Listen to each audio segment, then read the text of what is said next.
जय हिंद साथियों, आप सभी का स्वागत करता हूं आप सभी के अपने चैनल टारगेट सिलेक्शन में। साथियों, आज की इस वीडियो के माध्यम से एक ऐसा मॉडल पेपर आपको कराने वाला हूं जो यूपी पुलिस कांस्टेबल के एग्जाम को क्रैक करने के लिए काफी होगा। तो इस मॉडल पेपर में साथियों हम लोग सबसे पहले हिंदी के प्रश्न देखेंगे। जैसे एग्जाम में आपसे पूछे जाएंगे ना 37 प्रश्न हिंदी के, तो ठीक 37 प्रश्न देखेंगे हिंदी के। उसके बाद साथियों 38 प्रश्न सामान्य ज्ञान के आपके पूछे जाना है, तो यहां भी आप सामान्य ज्ञान के 38 प्रश्न देखेंगे। फिर मैथ के प्रश्न और फिर साथियों रीजनिंग के प्रश्न देखेंगे। यानी कि पूरे साथियों सिलेबस को कवर किया है इस एक वीडियो के माध्यम से, और पूरे यूपी पुलिस कांस्टेबल को कवर किया है इस एक वीडियो के माध्यम से।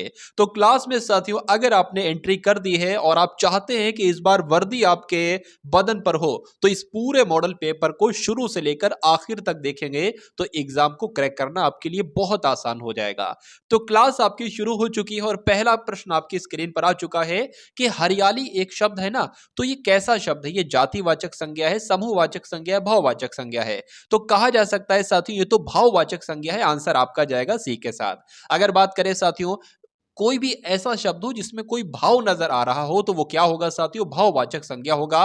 ये आपको ध्यान रखना है। आंसर आपका जाएगा ऑप्शन नंबर सी के साथ। चलिए उसके बाद देखिए कि निम्नलिखित में से शुद्ध वाक्य कौन सा है। तो आपके एग्जाम में साथियों 4 वाक्य आपके दिए जाएंगे आपके सामने, और पूछा जाएगा कि इन 4 वाक्यों में से कौन सा बिल्कुल सही वाक्य है।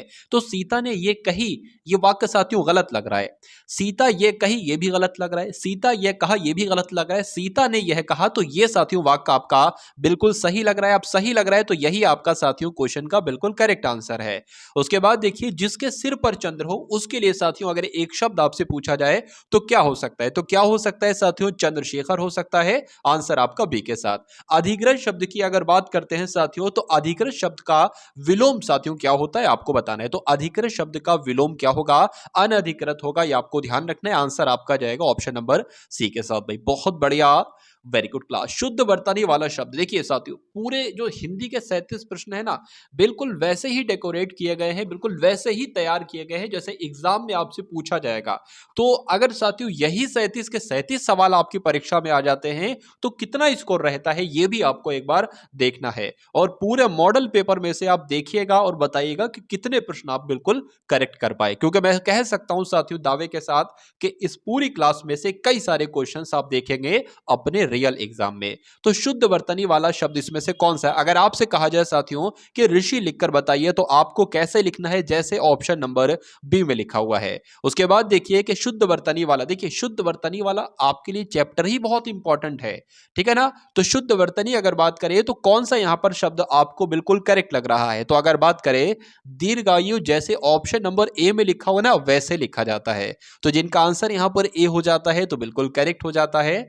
भारत देश में सबसे ज्यादा बोले जाने वाली भाषा कौन सी है? तो इस प्रश्न को साथियों अपने मनोमस्तिष्क में स्टोर कर लीजिएगा, क्योंकि 2024 के एग्जाम में आपको ये प्रश्न देखने को मिलेगा। तो हिंदी के जब हम बात करते हैं साथियों, तो भारत देश में सबसे ज्यादा बोली जाने वाली भाषा कौन सी है? तो हिंदी है। उसके बाद देखिए कि नीलकमल एक शब्द आपकी स्क्रीन पर आ जाएगा, पूछा जाएगा कि कौन सा इसमें समास है। तो नीलकमल में कौन सा समास है साथियों? बात करें कौन सा समास है, तो कर्मधारय समास है। आंसर आपका ऑप्शन नंबर बी हो जाना चाहिए। परीक्षा शब्द की अगर बात करें तो परीक्षा शब्द साथियों कैसा शब्द है? तत्सम है, तद्भव है, देशज है या विदेशज है? तो मैं कह सकता हूं साथियों कि परीक्षा तो आपका तत्सम शब्द है। आंसर आपका ऑप्शन नंबर ए हो जाता। भाई बहुत बढ़िया, वेरी गुड क्लास। अब इसमें से आपको वो शब्द बताना है जो कि तद्भव है, बताइए।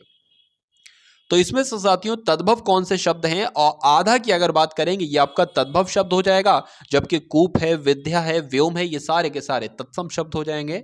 उसके बाद देखिए 12वें नंबर का प्रश्न आपके स्क्रीन पर है कि स्टेशन साथियों ये किस भाषा का शब्द है? तो हम लोग साथियों इंग्लिश में पढ़ते हैं इस प्रकार से कि स्टेशन, ठीक है, स्टेशन लिखा हो, तो स्टेशन की अगर बात करें तो ये तो अंग्रेजी भाषा का शब्द है। आंसर आपका बी के साथ जाएगा। लड़का की अगर बात करें, देखिए लड़का की अगर बात करें तो भाववाचक वाचक संज्ञा आपको बताना है कि लड़का की क्या होगी। देखिए, अगर आपसे साथियों मैं आपको बता देता हूं संज्ञा के बारे में, आपसे प्रश्न बनेगा कि संज्ञा के कितने भेद होते हैं, तो पहला पॉइंट आपको ध्यान रखना है कि संज्ञा के 5 भेद होते हैं। आपसे पूछा जाएगा, मान लीजिए मैं किसी लड़के का नाम लिख देता हूं, या मान लीजिए मैं अगर ये बताऊं ये लड़का है ना, ये कैसा शब्द है, तो मैं कह सकता हूं साथियों ये जातिवाचक शब्द है। ठीक है, अब किसी लड़के का अगर नाम आ जाए, पूछा जाए राकेश ये कैसा शब्द है, तो मैं कहूंगा व्यक्तिवाचक। अगर मोहन शब्द आ जाए, किसी का भी दुनिया में किसी का भी नाम होगा ना, वो हमेशा साथियों व्यक्तिवाचक की श्रेणी में आएगा। लेकिन लड़का पूछ ले ये कैसा शब्द है, तो ये जातिवाचक शब्द है।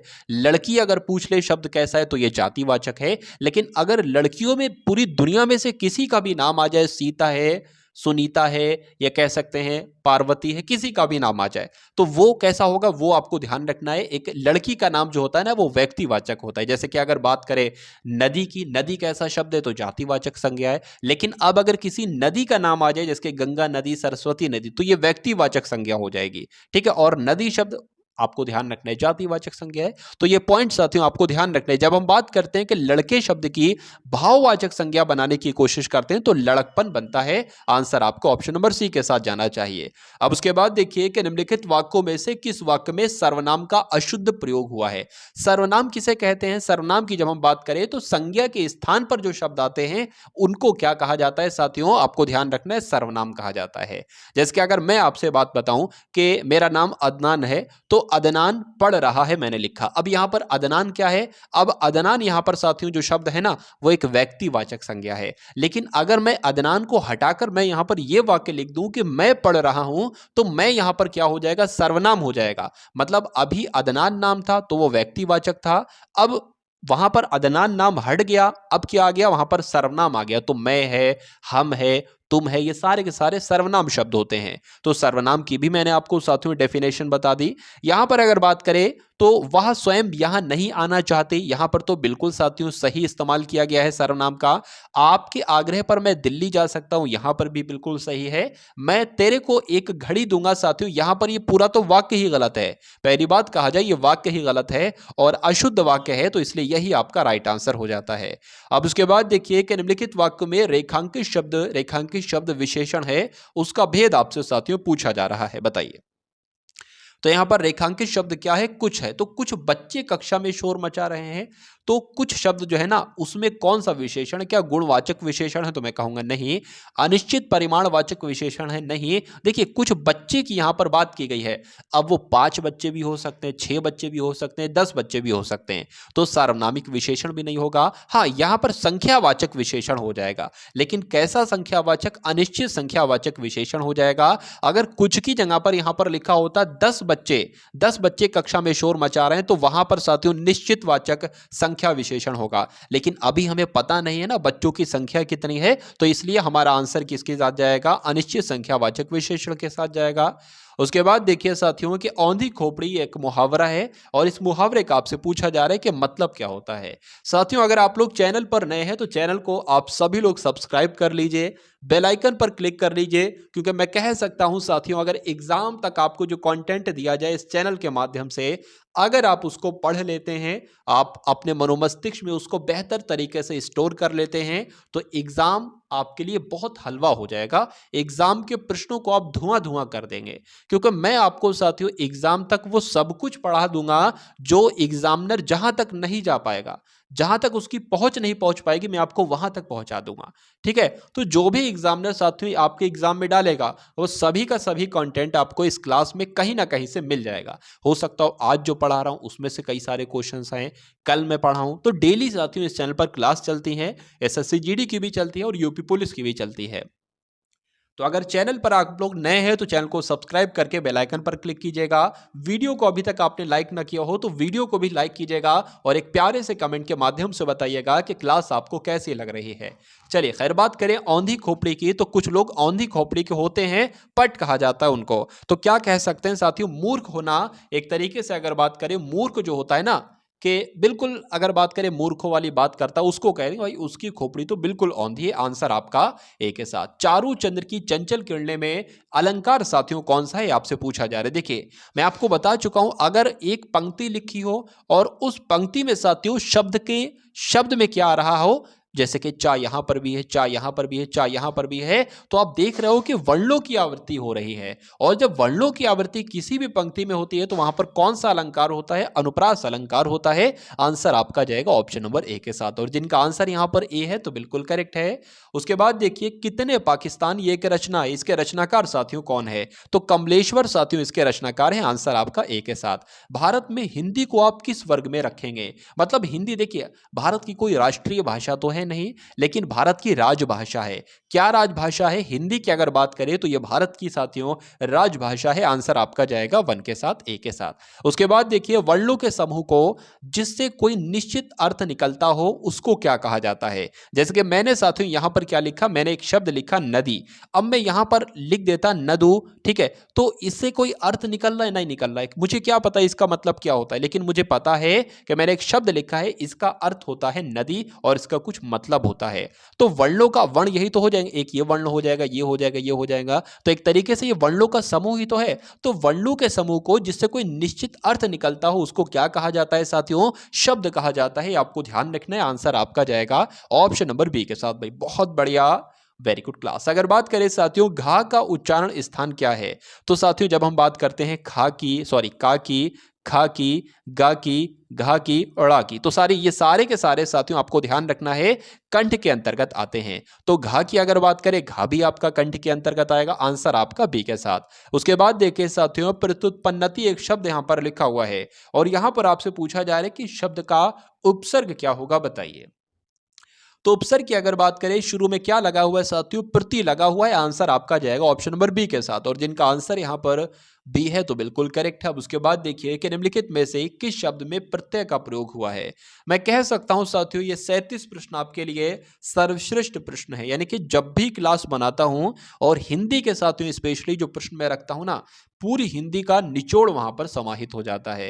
यानी कि साथियों अगर बात करें एग्जाम, अगर एग्जाम को क्रैक करना, आपको क्रैक करना है और 100% क्रैक करना है, ठीक है, तो ये समझ लीजिए साथियों परीक्षा में जो 60,000 वैकेंसी है ना, एक सीट आपकी साथियों दावे के साथ मैं कह सकता हूं आपको मिल जाएगी। लेकिन जैसे मैं आपको पढ़ाना चाहता हूं, जैसे मैं आपको पढ़ाता हूं, वैसे आप अगर पढ़ लेते हैं तो एग्जाम में साथियों बहुत आसानी हो जाएगी। क्योंकि मैंने ये वो लोग भी देखे हैं जो पिछले 2-2 साल से तैयारी कर रहे हैं और उनका पिछली बार सिलेक्शन नहीं हुआ था। भाई बहुत सारी वैकेंसी होती है, बच्चा पढ़ता है नहीं हो पाता है, लेकिन मैंने वो भी स्टूडेंट देखे हैं जो 6-6 महीने में सिलेक्शन ले जाते हैं, 5-5 महीने पढ़कर सिलेक्शन ले जाते हैं। कैसे पढ़ते हैं एक रणनीति पर साथियों वीडियो बनाऊंगा, अगर वो वीडियो आप देख लेते हैं वो वीडियो आपके एग्जाम के लिए बहुत हेल्पफुल रहेगी। चलिए, तो निम्नलिखित में से किस शब्द में प्रत्यय का प्रयोग हुआ है? तो किसमें साथियों प्रत्यय का प्रयोग हुआ है? रुक्ष में तो नहीं हुआ है, अलक में भी नहीं हुआ है, पल्लव में भी नहीं हुआ है, धनिक में हुआ है। अगर साथियों इसकी संधि विच्छेद करते हैं ना, क्या बनेगा साथियों? धन धन इक बनेगा। यानी कि इक जो है ना, ये क्या हो जाएगा? ये प्रत्यय ही तो हो जाएगा। निम्नलिखित में से कौन सा शब्द तद्भव है? तो इसमें से कौन सा शब्द साथियों तद्भव है, आपसे पूछा जा रहा है। तो तद्भव अक्सर साथियों वो शब्द होते हैं जिनका हम अपने रोजमर्रा के जीवन में जिन शब्दों का इस्तेमाल करते हैं। तो आप मुझे बताइए, विकल हम लोग बोलते नहीं, वृक्ष बोलते नहीं, पेड़ बोलते हैं, पुलक भी नहीं बोलते, लेकिन हाँ खजूर बोलते हैं और खाते भी हैं। आंसर आपका जाएगा डी के साथ। नैसर्गिक का साथियों पर्यायवाची है। नैसर्गिक का मतलब क्या होता है? नैसर्गिक का मतलब होता है साथियों कुदरती। नैसर्गिक का मतलब होता है नेचुरल, यानी कि नैसर्गिक का मतलब होता है प्राकृतिक। आंसर आपका सी के साथ है तो बिल्कुल करेक्ट भाई, बहुत बढ़िया, वेरी गुड क्लास। निम्नलिखित विकल्पों में से कौन सा शब्द उदार का विलोम है? तो अब आपसे साथियों यहां पर उदार का विलोम पूछा जा रहा है कि उदार का विलोम क्या होगा। तो आप लोग ध्यान रखेंगे उदार का विलोम कठोर होता है, इसलिए आंसर आपका ऑप्शन नंबर ए हो जाता है। अब उसके बाद देखिए कि जिसका मन व ध्यान दूसरी तरफ हो, यानी कि एक ऐसा साथियों अगर बात करें जिसका मन ही दूसरी तरफ है और जिसका ध्यान भी दूसरी तरफ है, तो उसको क्या कहा जाता है? अन्य मनस्क कहा जाता है। आप लोग ध्यान रखेंगे, आंसर आपका डी के साथ जाएगा। अब उसके बाद देखिए साथियों भाववाचक संज्ञा को छाटिए। भाववाचक संज्ञा की अगर बात करें तो गाय क्या साथियों भाववाचक है? तो मैं कहूंगा साथियों गाय भाववाचक नहीं है। करुणा की अगर बात करें तो करुणा भाववाचक है। बिल्कुल साथियों करुणा आपकी भाववाचक है, इसलिए आंसर आपका बी हो जाता है। उसके बाद देखिए संज्ञा के स्थान पर प्रयुक्त होने वाले शब्दों को क्या कहा जाता है? जैसे कि मैंने आपको साथियों एक एग्जाम्पल की मदद से बताया था कि अदनान पढ़ रहा है। क्या? अदनान पढ़ रहा है। और ये अदनान क्या यहां पर शब्द है? ये एक व्यक्तिवाचक संज्ञा है, यानी कि एक संज्ञा है। अब इस संज्ञा को हटाकर मैं किसका शब्द कर लूं? मैं का इस्तेमाल कर लूं या हम का इस्तेमाल कर लूं कि हम पढ़ रहे हैं या मैं पढ़ रहा हूं, तो ये संज्ञा को मैंने हटाया और मैंने सर्वनाम को लगाया, तो यही तो कहा जा रहा है कि संज्ञा के स्थान पर प्रयुक्त होने वाले शब्दों को क्या कहा जाता है, तो सर्वनाम कहा जाता है। आंसर आपका जाएगा ऑप्शन नंबर ए के साथ। अब उसके बाद देखिए कि निम्नलिखित वाक्यों में से कौन सा एक ऐसा वाक्य है जिसकी क्रिया कर्ता के लिंग के अनुसार ठीक नहीं है। तो राम आता है, यानी कि राम लिखा हुआ है और यहां पर आता लिखा हुआ है, तो राम के अकॉर्डिंग ही तो क्रिया है, बिल्कुल सही है। घोड़ा दौड़ता है, घोड़े के अकॉर्डिंग ही तो क्रिया है, बिल्कुल सही है। उसके बाद लिखा हुआ है हाथी सोती है, तो इस हाथी के अकॉर्डिंग क्या यहां पर क्रिया लगी हुई है, नहीं लिखी लगी हुई है। यहां पर साथियों होना चाहिए था हाथी सोता है तो होती साथियों हाथी के अकॉर्डिंग क्रिया, ठीक है ना। तो लड़की जाती है, तो ये भी बिल्कुल सही क्रिया लगी हुई है, यानी कि क्रिया में कहां पर दिक्कत है, तो ऑप्शन नंबर सी में है और यही आपका राइट आंसर है। उसके बाद देखिए कि हिमालय से गंगा निकलती है, वाक्य में कौन सा कारक है, यह आपसे पूछा जा रहा है, बताइए। जब भी साथियों ऐसे दो शब्द आए आपके सामने आए और पूछा जाए कौन सा कारक है कि दो शब्दों में क्या हो, आपस से वो अलग अलग हो रहे हो, उनमें अलगाव पैदा हो रहा हो, ठीक है। जैसे कि साथियों अगर बात करें हिमालय से गंगा निकलती है, यानी कि हिमालय से गंगा जुदा हो रही है, अलग जा रही है। अलगाव की स्थिति जहां पर भी हो तो वहां पर साथियों कौन सा कारक होगा, अपादान कारक होगा, ये आपको ध्यान रखना है। जैसे कि बच्चे जो है ना वो स्कूल से घर जा रहे हैं, तो बच्चे स्कूल से निकल रहे हैं, ठीक है। तो ऐसा वाक्य हो कि स्कूल से बच्चा अलगाव हो रहा है, अलग जा रहा है, तो आपका आंसर क्या जाएगा, अपादान कारक के साथ जाएगा। शेर को देखकर उसका होश उड़ गया, इसका शुद्ध रूप आपसे पूछा जा रहा है। तो अगर बात करें साथियों क्या शेर को देखकर वह भयभीत हो गया, तो यहां पर भयभीत आना चाहिए, या शेर को देखकर वो बेहोश हो गया, या होश भाग गए उसके, तो होश भाग गए तो बिल्कुल नहीं होगा। होश उड़ गए तो यह हो सकता है शेर को देखकर उसके होश उड़ गए, या शेर को देखकर साथियों वह भयभीत हो गया, क्या होगा यहां पर बिल्कुल सही जवाब आपसे पूछा जा रहा है। तो बात करें साथियों यहां पर सही जो होगा ना वो शेर को देखकर वह भयभीत हो गया, ये यहां पर सही लग रहा है। उसके बाद देखिए नक्कार खाने में तूती की आवाज, ये एक मुहावरा है और इस मुहावरे का मतलब क्या होता है ये आपसे पूछा जा रहा है। तूती की आवाज सबसे ऊंची होती है, तो मैं कहूंगा नहीं। नक्कार खाने में तूती नहीं बोलती, तो यह भी इसका मतलब नहीं होगा।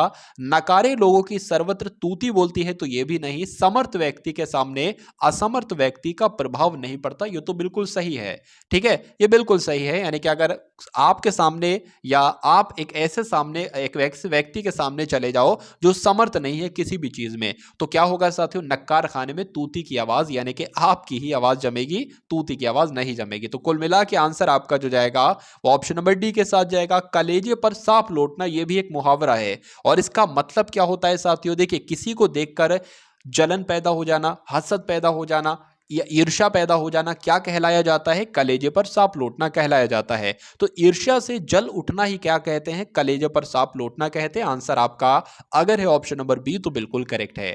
हनुमान की पूंछ में लगन न पाई आग, लंका सिगरी जल गई। मतलब यहां पर देखिए आपके सामने एक पंक्ति आए और उस पंक्ति को देखकर आपको ऐसा लगे कि कुछ बढ़ा चढ़ाकर यहां पर बात कह दी गई है। अब यहां पर एक बढ़ा चढ़ाकर ही तो बात की कि अभी हनुमान की पूंछ में आग नहीं लगी थी लेकिन लंका पूरी जल गई, ये बढ़ा चढ़ाकर ही तो बात कही जा रही है। और जब भी बढ़ा चढ़ाकर बात की जाए पंक्ति में तो आंसर आपका किसके साथ जाएगा, अतिशयोक्ति के साथ जाएगा, ये आपको ध्यान रखना है, ठीक है ना। इसलिए आंसर आपका अगर है यहां पर सी तो बिल्कुल करेक्ट है। उसके बाद देखिए साथियों किलक अरे मैं नेह निहारूं, इन दांतों पर मोती वारूं, इन पंक्तियों में कौन सा रस है। कभी भी आपके सामने एक ऐसी पंक्ति आ जाए जिसमें मां और बेटे का आपस में प्यार हो रहा हो, या मां अपने बेटे की तरफ प्यार छलका रही हो, प्यार कर रही हो, उसकी तारीफ कर रही हो, तो वहां पर हमेशा साथियों वात्सल्य रस होगा, यह आपको ध्यान रखना है। अब यहां पर कैसे साथियों, देखिए एक मां ही तो ये बोल रही है ये कि किलक अरे मैं नेह निहारूं, मैं अपने बच्चे पर नेह निहारूं और मैं अपने बच्चे के जो दांत है ना वो बिल्कुल मोती के समान है, उन पर मोती वारूं, दांतों पर मोती वारूं। तो इससे मालूम पड़ रहा है कि एक माँ बच्चे की तारीफ कर रही है, उसके बारे में बोल रही है, तो ऐसा होगा तो वात्सल्य रस वहां पर होगा। अब उसके बाद देखिए साथियों के संस्कृति के 4 अध्याय आपके एग्जाम में पूछा जाएगा, तो ये किसकी रचना है साथियों, रामधारी सिंह दिनकर की यह रचना है। शांत रस का स्थायी भाव क्या होता है साथियों, देखिए शांत रस का स्थायी भाव साथियों जुगुप्सा तो होगा नहीं, क्रोध भी नहीं होगा, शोक भी नहीं होगा, क्या होगा, निर्वेद होगा, ये आपको ध्यान रखना है। आंसर आपका जाएगा ऑप्शन नंबर डी के साथ। ठीक है ना। तो अब उसके बाद देखिए साथियों अगले नंबर का प्रश्न है। तो अब साथियों यहां पर आपके सामने सामान्य ज्ञान के प्रश्न आप देखेंगे, 38 प्रश्न देखेंगे, यानी कि 38 से लेकर 75 तक सामान्य ज्ञान के प्रश्न होंगे। उसके बाद हम लोग रीजनिंग के और मैथ के प्रश्नों पर वार करेंगे। तो सुपरफास्ट तरीके से साथियों अब चलेंगे कि पहला प्रश्न आपकी स्क्रीन पर है सामान्य ज्ञान का। मार्क जुकरबर्ग ने फेसबुक की स्थापना की थी। तो पहला प्रश्न तो आपको यह ध्यान रखना है कि फेसबुक की स्थापना किसने की थी? मार्क जुकरबर्ग ने की थी। लेकिन यहां पर आपसे पूछा जा रहा है कि कब की थी? तो 2004 में की थी। आंसर आपका बी के साथ। नोबेल पुरस्कार साथियों कितने क्षेत्रों में दिया जाता है? तो आपको मालूम होना चाहिए, कई बार एग्जाम में पूछा जा चुका है कि नोबेल पुरस्कार 6 क्षेत्रों में दिया जाता है। उसके बाद देखिए संविधान की जो प्रारूप समिति है ना, इसके अध्यक्ष साथियों कौन थे? आपसे पूछा जा रहा है। तो डॉक्टर भीमराव अंबेडकर की जब हम बात करते हैं तो यही तो साथियों संविधान की प्रारूप समिति के अध्यक्ष थे। तो जिनका आंसर यहां पर सी होता है तो बिल्कुल करेक्ट है। उसके बाद देखिए साथियों उत्तर प्रदेश का एग्जाम है, यूपी पुलिस कांस्टेबल का एग्जाम है, तो उत्तर प्रदेश से प्रश्न ना बने ऐसा हो ही नहीं सकता। ठीक है, तो उत्तर प्रदेश में साथियों बटेश्वर मेला लगता है। तो ये उत्तर प्रदेश के कौन से जिले में लगता है? जब उत्तर प्रदेश की बात करेंगे तो उत्तर प्रदेश में साथियों 75 जिले हैं, ये आपको ध्यान रखना है। अगर पूछा जाए मंडल कितने हैं तो 18 मंडल है। पूछा जाए कितने सम मंडल हैं तो भी कितने हैं? 18 ही है, ये आपको ध्यान रखना है। अगर बात करें उत्तर प्रदेश में बटेश्वर मेला साथियों कहां पर लगता है? तो आगरा में लगता है, आपको ध्यान रखना है। और आगरा का क्या फेमस है साथियों? पेठा फेमस है, ये भी आप लोग ध्यान रखेंगे। अलीगढ़ का क्या फेमस है? ताला फेमस है, आपको ध्यान रखना है। पृथ्वी दिवस साथियों कब मनाया जाता है? तो 22 अप्रैल को साथियों पृथ्वी दिवस मनाया जाता है, ये आपको मालूम होना चाहिए। राष्ट्रीय गान के रचयिता कौन है? ये भी आपसे एग्जाम में पूछा जाए तो आपका आंसर क्या हो सकता है? रविंद्रनाथ टैगोर, आप लोग ध्यान रखेंगे कि राष्ट्रीय गान के रचयिता है। साथियों एग्जाम तक आपको उस मुकाम तक पहुंचा दूंगा जिस मुकाम को अभी आपको होना चाहिए। यानी कि साथियों कोई दिक्कत नहीं, अगर आपकी तैयारी हो चुकी है तो सब कुछ रिवीजन करवा दूंगा। अगर आपकी तैयारी नहीं हुई है ना साथियों तो उस मुकाम तक आपको पहुंचा दूंगा जिस मुकाम पर जाने के बाद ही सिलेक्शन होता है। तो कोई दिक्कत कोई परेशानी आपको महसूस नहीं होना चाहिए। बस सिर्फ आपको साथियों जो कंटेंट दिया जाए उसको बहुत चुपचाप तरीके से देख लेना है और उन प्रश्नों को अपने मनोमस्तिष्क में स्टोर कर लेना है। एग्जाम बहुत आराम से क्रैक हो जाएगा। फिर से मैं आपको बता रहा हूं। चलिए, चुनाव के दौरान सभी प्रकार के प्रचार कितने समय पहले ही रोक दिए जाते हैं? तो मैं कह सकता हूं साथियों 2 दिन 2 रात पहले रोक दिए जाते हैं, यानी कि 48 घंटे पहले इन सब पर साथियों प्रतिबंध लग जाता है। तो आंसर आपका अगर है ऑप्शन नंबर ए तो बिल्कुल करेक्ट है। लोहे का सबसे ज्यादा शुद्ध रूप उसको क्या कहा जाता है? ढलवा लोहा, पिटवा लोहा, कच्चा लोहा या अयस्क? तो क्या कहा जाता है साथियों? पिटवा लोहा कहा जाता है। आंसर आपका बी के साथ। कच्चे फलों को पकाने के लिए कौन सी गैस का प्रयोग किया जाता है? तो कौन सी गैस का इस्तेमाल किया जाता है कच्चे फलों को पकाने के लिए? तो एसिटिलीन गैस का इस्तेमाल किया जाता है। अब उसके बाद देखिए विद्युत मोटर के द्वारा विद्युत ऊर्जा का रूपांतरण किस में होता है? तो यहां पर साथियों 2 प्रश्न आपके बनेंगे। पहली बात मैं आपको यह बता देता हूं कि विद्युत ऊर्जा का रूपांतरण अगर किस में हो रहा है? यांत्रिक ऊर्जा में हो रहा है। तो ऐसा कौन करता है? विद्युत ऊर्जा को यांत्रिक ऊर्जा में कौन बदलता है? विद्युत मोटर बदलता है। ठीक है, यह भी आपसे पूछा जाएगा कि कौन विद्युत ऊर्जा को यांत्रिक ऊर्जा में बदलता है? तो विद्युत मोटर बदलता है। ठीक है, और ये जो प्रश्न आपकी स्क्रीन पर है ये भी आपको ध्यान रखना है। उसके बाद देखिए रक्त का थक्का जमने में कौन सा विटामिन सहायक है? तो कौन सा विटामिन सहायक है? विटामिन के सहायक है, ये भी आपको ध्यान रखना है। सुभाष चंद्र बोस ने फॉरवर्ड ब्लॉक का गठन किया था। तो पहला प्रश्न आपसे यह बनता है कि फॉरवर्ड ब्लॉक का गठन किसने किया था? तो सुभाष चंद्र बोस ने किया था।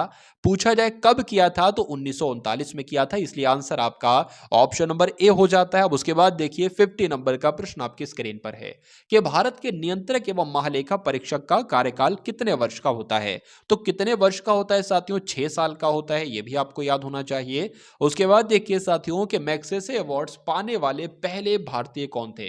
यानी कि ऐसे पहले भारतीय आपसे पूछे जा रहे हैं जिनको मैग्सेसे पुरस्कार दिया गया था। तो मैं कहूंगा साथियों विनोबा भावे ऐसे पहले व्यक्ति थे जिनको मैग्सेसे अवार्ड दिया गया था। और ये क्वेश्चन साथियों आपके एग्जाम के लिए बहुत ही इंपॉर्टेंट था और कई बार आपके एग्जाम में पूछा भी जा चुका है। चलिए, निम्न में से कौन सी जांच किसी बच्चे के पिता होने का निर्धारण करती है? तो कौन सी जांच है साथियों? उस जांच का नाम है डीएनए फिंगरप्रिंटिंग। इस जांच की मदद से साथियों क्या होता है? किसी बच्चे के पिता होने का निर्धारण होता है। आंसर आपका जाएगा ऑप्शन नंबर सी के साथ। मुद्रा आपूर्ति निम्न में से किसके द्वारा नियंत्रित की जाती है? तो भारतीय की अगर आरबीआई की बात करते हैं ना, देखिए, भारत की जो आरबीआई है, भारतीय रिजर्व बैंक ऑफ इंडिया है, इससे दो प्रश्न बनते हैं। आपसे पूछा जाएगा साथियों कि आरबीआई को मतलब कि बैंकों का बैंक किसे कहा जाता है, तो बैंकों का बैंक भी आरबीआई को ही कहा जाता है, ये आपको ध्यान रखना है। इसका राष्ट्रीयकरण कब किया गया, तो 1 जनवरी 1949 को इसका राष्ट्रीयकरण किया गया।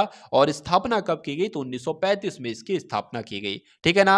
अगर सभी बैंकों के बैंक के रूप में कौन कार्य करता है, तो आरबीआई करती है। और जो ये प्रश्न यहां पर लिखा हुआ है कि मुद्रा आपूर्ति किसके द्वारा नियंत्रित की जाती है, तो आरबीआई के द्वारा ही नियंत्रित की जाती है, यानी कि रिजर्व बैंक ऑफ इंडिया, भारतीय रिजर्व बैंक के द्वारा। विश्व व्यापार संगठन यानी कि डब्ल्यूटीओ का मुख्यालय साथियों कहां पर स्थित है, यह आपसे पूछा जा रहा है, तो बताने की कोशिश कीजिए। अगर आपसे यह प्रश्न बन जाए कि विश्व व्यापार संगठन यानी कि वर्ल्ड ट्रेड ऑर्गेनाइजेशन की स्थापना कब हुई, तो 1 जनवरी 1995 को तो इसकी स्थापना हुई थी। पूछा जाए इसका मुख्यालय कहां पर स्थित है, तो जेनेवा में इसका मुख्यालय स्थित है। यह बात भी आपको साथियों ध्यान रखना है। उसके बाद देखिए कि भारतीय अंतरिक्ष अनुसंधान यानी कि इसरो, इंग्लिश की बात करें तो इंडियन स्पेस रिसर्च ऑर्गेनाइजेशन कहते हैं, इसका हेडक्वार्टर आपसे पूछा जा रहा है। तो इसका हेडक्वार्टर कहां पर स्थित है, बेंगलुरु में स्थित है। आंसर आपका जाएगा ऑप्शन नंबर बी के साथ। अब उसके बाद देखेंगे साथियों, अगले नंबर का प्रश्न आपकी स्क्रीन पर है, बताने की कोशिश करेंगे कि राइट आंसर यहां पर क्या हो सकता है, बताइए। देखिए, अभी साथियों जब मैं आपको मैथ पढ़ाऊंगा, जब मैं आपको रीजनिंग समझाऊंगा, तो बहुत आसान तरीके से, बहुत ऐसा नहीं मैं करूंगा कि बहुत हाई, अगर बात करें बहुत हाई लेवल के क्वेश्चंस होंगे वहां पर वो क्वेश्चंस होंगे साथियों जो यूपी पुलिस के कांस्टेबल में आपसे पूछे जाते हैं। और बहुत शून्य से मैं चलूंगा और शिखर तक आपको साथियों पहुंचा दूंगा। चलिए, तो बिरजू महाराज की शास्त्रीय नृत्य से संबंधित हैं। तो अगर पूछा जाए साथियों कथक की अगर बात करें, तो बिरजू महाराज साथियों कथक किया करते थे। आंसर आपका डी हो जाता है। प्रेटोरिया किस देश की राजधानी है, तो अगर आपसे यह प्रश्न बन जाए कि दक्षिण अफ्रीका की राजधानी क्या है, तो प्रेटोरिया आपको ध्यान रखना है दक्षिण अफ्रीका की ही राजधानी है। उसके बाद देखेंगे साथियों, अगले नंबर का प्रश्न आपके स्क्रीन पर है कि चंद्रकांता के लेखक कौन है। और मैं कह सकता हूं साथियों, ये एग्जाम में बहुत बार प्रश्न पूछा जा चुका है और आने की भी साथियों पूरी पूरी संभावना है। तो देवकी नंदन खत्री का नाम आपको ध्यान रखना है। क्यों? क्योंकि यही तो साथियों चंद्रकांता के लेखक थे। तो चंद्रकांता साथियों आप बचपन में जरूर देखते होंगे, ठीक है, बहुत जरूर देखते होंगे, मैं भी देखता था। उत्तर प्रदेश में उर्दू प्रशिक्षण एवं अनुसंधान केंद्र कहां पर स्थित है, बहुत टॉप लेवल का क्वेश्चन आपके स्क्रीन पर है। अगर बात करें साथियों कहां पर स्थित है, तो लखनऊ में स्थित है, आपको ध्यान रखना चाहिए। अगर बात करते हैं साथियों लखनऊ की, तो छोटा इमामबाड़ा कहां है, लखनऊ में। बड़ा इमामबाड़ा कहां है, लखनऊ में। ये एग्जाम में प्रश्न भी आपसे पूछा जाता है। इंद्रधनुष बनता है तो प्रकाश के अपवर्तन से, प्रकाश के परावर्तन से, प्रकाश के वर्ण विक्षेपण से, या अपवर्तन एवं प्रकाश के पूर्ण आंतरिक परावर्तन से। तो आपको यहां पर ध्यान रखना है, अगर प्रश्न आपसे एग्जाम में पूछा जाए कि इंद्रधनुष बनता है, तो आपको बताना है कि अपवर्तन एवं प्रकाश के पूर्ण आंतरिक परावर्तन से। चलिए, उसके बाद देखिए भारत के राष्ट्रपति को पद से कौन हटा सकता है, यानी कि अगर भारत के राष्ट्रपति को उसके पद से हटाना हो तो ये काम कौन कर सकता है, ये काम साथियों ये शक्ति संसद के पास ही है। अगर मान लीजिए कि संविधान में कुछ साथियों संशोधन करना हो तो ये शक्ति किसके पास है, संसद के पास है। अगर पूछा जाए कि मौलिक अधिकारों में कोई संशोधन करना हो तो कौन कर सकता है, तो संसद ही कर सकती है। यानी कि सबसे बड़ी संसद है और इस संसद के अंतर्गत ही आएंगे साथियों कौन, लोकसभा, राज्यसभा और राष्ट्रपति, यानी कि ये इसके एक अभिन्न अंग हैं। उसके बाद देखिए कि किस आयु वर्ग के बच्चों को बाल श्रमिक माना जाता है। किस आयु वर्ग के बच्चों को, अगर कोई साथियों कि 14 वर्ष से कम आयु का बच्चा है और वो साथियों श्रमिक का काम कर रहा है, तो वो बाल श्रमिक माना जाएगा। आंसर आपका जाएगा ऑप्शन नंबर बी के साथ। और जिनका आंसर यहां पर बी है तो बिल्कुल करेक्ट हो जाता है। अब उसके बाद देखिए कि 1857 के विद्रोह के समय भारत के गवर्नर जनरल कौन थे, तो भारत के गवर्नर जनरल साथियों कौन थे, तो लॉर्ड कैनिंग थे, आपको ध्यान रखना है। आंसर आपका जाएगा बी के साथ। इजराइल देश की साथियों संसद क्या थी, देखिए इजराइल देश की संसद आपसे पूछी जाती है और जापान देश की आपसे संसद पूछी जाती है। तो जापान की अगर संसद आपसे पूछ ली जाए तो आपको याद रखना है डाइट है, लेकिन इजराइल की संसद अगर आपसे पूछी जाए तो आपको ध्यान रखना है नेसेट है। इन दो देशों की संसद आपको ध्यान रखना है। लेकिन अगर भारत की संसद पूछे तो भारत की संसद तो संसद ही कहलाएगी। चलिए, अब उसके बाद देखिए साथियों नेक्स्ट नंबर का प्रश्न आपके स्क्रीन पर है, बताने की कोशिश करेंगे आप सभी लोग। अगले नंबर का प्रश्न आपकी स्क्रीन पर है कि निम्नलिखित में से कौन सा युग्म सही सुमेलित है। तो देखिए, अगर बात करें यहाँ पर आपके तीन प्रश्न बनेंगे। अगर आपसे ये पूछा जाए कि नेशनल डिफेंस एकेडमी का मुख्यालय कहाँ पर स्थित है, ये कहाँ पर स्थित है, तो खड़गवासला में स्थित है। अगर आपसे पूछा जाए कि इंडियन मिलिट्री एकेडमी कहाँ पर स्थित है, तो देहरादून में स्थित है। अगर आपसे पूछा जाए कि इंडियन सर्विस स्टाफ कॉलेज कहाँ पर स्थित है, तो वेलिंगटन में स्थित है। तो कुल मिला के साथियों आंसर आपका किस ऑप्शन के साथ जाएगा? ऑप्शन नंबर डी के साथ जाएगा। उसके बाद देखिए कि ईस्ट इंडिया कंपनी की स्थापना के समय भारत का शासक कौन था। तो जब ईस्ट इंडिया कंपनी की स्थापना हुई थी उस समय भारत पर किसका शासन था? तो अकबर का शासन था। आंसर आपका जाएगा ए के साथ।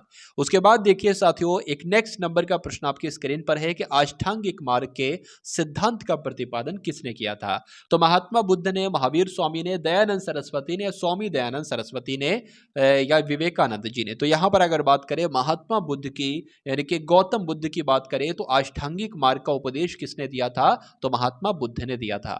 उसके बाद देखिए दिल्ली, जयपुर, मथुरा और उज्जैन में जंतर मंतर के नाम से वेधशाला का निर्माण किसने करवाया था? तो ये काम साथियों किसने करवाया था? सवाई राजा जयसिंह ने करवाया था। आंसर आपका जाएगा ऑप्शन नंबर ए के साथ। चलिए, दूसरी पंचवर्षीय योजना में किस क्षेत्र के विकास पर सबसे ज्यादा बल दिया गया था? लेकिन देखिए, अगर आपसे पूछा जाता कि पहली पंचवर्षीय में सबसे ज्यादा किस क्षेत्र के विकास पर जोर दिया गया था, तो मैं कह सकता था साथियों कृषि के विकास पर जोर दिया गया था। लेकिन यहां पर दूसरी पंचवर्षीय योजना के बारे में आपसे पूछा जा रहा है, तो आंसर आपका जाएगा उद्योग। यानी कि पहली पंचवर्षीय योजना का उद्देश्य क्या था? कि कृषि का विकास करना। लेकिन दूसरी पंचवर्षीय योजना का उद्देश्य था कि उद्योग को बढ़ावा देना, औद्योगिकरण करना। आंसर आपका सही हो जाता है। उत्तर प्रदेश राजस्व परिषद की न्यायिक तथा प्रशासनिक व्यवस्था को किस वर्ष पृथक कर दिया गया था? तो कब साथियों पृथक कर दिया गया था? 1947 में पृथक कर दिया गया था। एग्जाम में आपसे प्रश्न पूछा जा सकता है, आपको याद रखना है।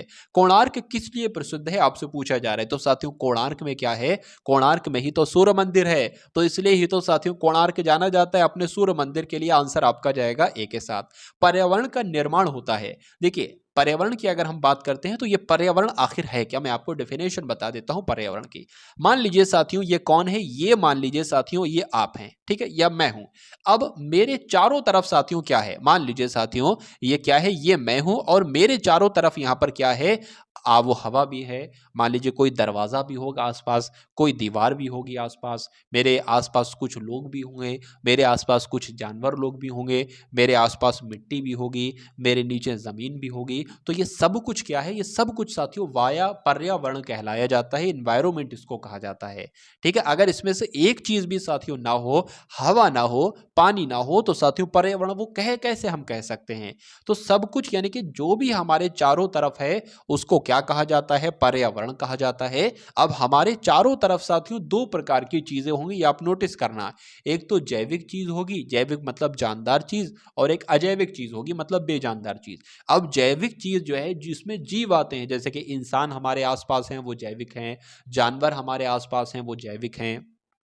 या बेजानदार की अगर बात करें तो दीवार है वो बेजानदार है। मान लीजिए हमारे सामने पास में कोई डब्बा रखा है वो बेजानदार है। हमारे आसपास में पेड़ हैं, पौधे हैं, तो ये सब जानदार हैं, इसमें जान है। ठीक है, तो हमारे आसपास साथियों जैविक घटक भी हैं और अजैविक घटक भी हैं। और जैविक घटक प्लस अजैविक घटक बराबर क्या होता है? पर्यावरण होता है। ये आपको मालूम होना चाहिए। तो अगर बात करें साथियों, पर्यावरण का निर्माण होता है जैविक घटकों से, जैवीय घटकों से, अजैवीय घटकों से बिल्कुल, और भू आकृतिक घटकों से तो बिल्कुल। इसलिए आंसर आपका ऑप्शन नंबर डी के साथ जाना चाहिए। और जिनका आंसर यहां पर डी है तो बिल्कुल करेक्ट है भाई, बहुत बढ़िया, वेरी गुड क्लास। अब उसके बाद देखिए साथियों कि किसी कंप्यूटर अथवा इंफॉर्मेशन सिस्टम या नेटवर्क में अनधिकृत रूप से घुसपैठ करना और डेटा से छेड़छाड़ करने को क्या कहा जाता है? तो यही तो साथियों हैकिंग कहलाई जाती है। इसलिए आंसर आपका जाएगा ऑप्शन नंबर ए के साथ। और जिनका आंसर यहां पर ऑप्शन नंबर ए है तो बिल्कुल करेक्ट है। राष्ट्रीय मानव अधिकार आयोग का हेडक्वार्टर कहां पर है? मुख्यालय कहां पर है? तो कहां पर है साथियों? नई दिल्ली में है, यह भी आपको ध्यान रखना है। उसके बाद देखिए साथियों अगला प्रश्न आपके स्क्रीन पर है कि भारत का एकमात्र कौन सा राज्य है जहां जीएसटी लागू नहीं हुई है? तो जीएसटी लागू नहीं है साथियों, आपसे पूछा जा रहा है। तो मैं कह सकता हूं पश्चिम बंगाल में भी है, उत्तराखंड में भी है, पंजाब में भी है, लेकिन जम्मू कश्मीर में साथियों नहीं है। अब नहीं है तो यही आपका राइट आंसर हो जाता है। और जिनका आंसर यहां पर डी है तो बिल्कुल करेक्ट भाई, बहुत बढ़िया, वेरी गुड क्लास। तो अब आपके सामने साथियों यहाँ पर रीजनिंग के हम लोग प्रश्न देखेंगे। ठीक है, तो यहाँ पर देखिए जो रीजनिंग का पहला प्रश्न आपकी स्क्रीन पर है वो एक सीरीज का प्रश्न है। अगर बात करें साथियों, सबसे पहले 25 आया है, उसके बाद 35 आया है, उसके बाद 55 आया है। तो यहां पर आपको बताना है साथियों यहां पर कौन सा नंबर आएगा, और उसके बाद 125 है। तो यहां पर साथियों अगर बात करें सीरीज वाला प्रश्न, देखिए अगर बात करें यहां पर साथियों, जो 25 से यहां पर 35 हुआ है कितना बड़ा है, 10 बड़ा है। 35 से यहां पर 55 हुआ है कितना बड़ा है साथियों, 20 बड़ा है। तो जाहिर सी बात है, इतना तो कॉमन सेंस है कि 10 बड़ा है, 20 बड़ा है, तो यहां पर साथियों 30 बड़ा होना चाहिए। और जब इसमें साथियों 30 बढ़ता है तो कितना आता है, 85 आता है। अब हमें एक बार ये देखना है कि ये 85 नंबर सही है या नहीं सही है। तो पहले हमने 10 बढ़ाया 35 आ गया, 20 बढ़ाया 55 आ गया, 30 बढ़ाया 85 आ गया। तो 85 में अगर साथियों 40 बढ़ाएं तो कि 125 आता है, तो बिल्कुल 125 आता है। तो ये 85 आपका बिल्कुल सही उत्तर हो जाता है, और जिनका आंसर यहां पर है ऑप्शन नंबर सी के साथ, तो बिल्कुल करेक्ट है। उसके बाद देखिए साथियों कि मतली का संबंध जैसे कि उबकाई से है, तो वैसे ही जलने का संबंध किससे होगा। जैसे कि जब साथियों अगर बात करें, जब मतली आती है ना तो उबकाई ही तो आती है। अब जब शरीर में कोई पार्ट जल जाता है तो क्या गीला हो जाता है, मैं कहूंगा नहीं। क्या झुलस जाता है, तो बिल्कुल साथियों अगर अंग कोई भी साथियों जलने लगेगा, जल जाएगा, तो वो झुलस सा जाएगा। ठीक है, इसलिए आंसर आपका ऑप्शन नंबर बी है, तो बिल्कुल करेक्ट है। अब उसके बाद देखिए साथियों, एक यहां पर साथियों आपके सामने है सर्किल और उसमें कुछ नंबर लिखे हुए हैं। यहां पर साथियों सबसे पहले 2 आया, फिर उसके बाद 3 आया, फिर उसके बाद 5 आया, फिर उसके बाद 9 आया, फिर उसके बाद 17 आया। तो यहां पर साथियों कौन सा नंबर आएगा ये आपसे पूछा जा रहा है। क्या इसके 4 ऑप्शन भी हैं, तो बिल्कुल साथियों 4 ऑप्शन भी हैं। अगर एक तरीके से माने साथियों, यहां पर देखिए आप लोग देख पा रहे होंगे यहां पर कितना बढ़ाया गया है, यहां पर 1 बढ़ाया गया है। यहां पर कितना बढ़ाया गया है, 2 बढ़ाया गया है। यहां पर कितना बढ़ाया गया है, 4 बढ़ाया गया है। और यहां पर कितना साथियों बढ़ाया गया है, आप देख पा रहे होंगे 8 बढ़ाया गया है।